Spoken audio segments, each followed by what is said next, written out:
माता रानी के गीत लेके आइल बनी रवा सभे सुनी जा। लाइक शेयर कमेंट करते जा, बताई जा कैसन लगल। जगदम्बा घर में दियारा बार आईनी जी, जगदम्बा घर में दियारा बार आईनी जी। सोने सुराही गंगा जल पानी, सोने सुराही गंगा जल पानी। अरे मैया के चरण पखारे आईनी जी, जगदम्बा घर में दियारा बार आईनी जी, जगदम्बा घर में दियारा बार आईनी जी। छापना में वाछती सरंग बेआंजान, छापना में वाछती सरंग बेआंजान।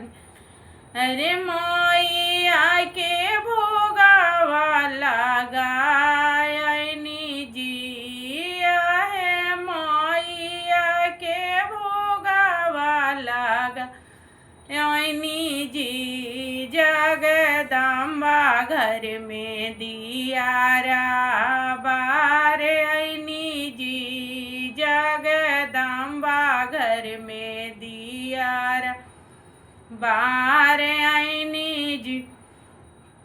सोने के थाला में कांचना दियारा, सोने के थाला में कांचना दियारा।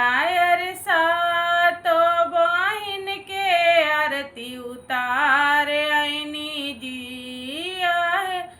सातो बहिन के आरती उतार आईनी जी।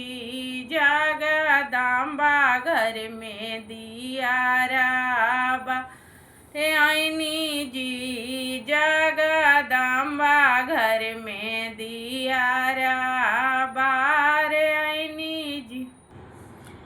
शेरों पर हो गई सवार सवार महारानी, शेरों पर हो गई सवार सवार महारानी। शेरों सवार मैया बाजवा भी गईली, शेरों सवार मैया बाजवा भी गईली। बाजवा पर हो गई दयाल दयाल महारानी, बाजवा पर हो गई दयाल दयाल महारानी। शेरों पर हो गई सवार सवार महारानी, शेरों सवार मैया सिंदूर हरवा भी गईली, शेरों सवार मैया सिंदूर हरवा भी गईली।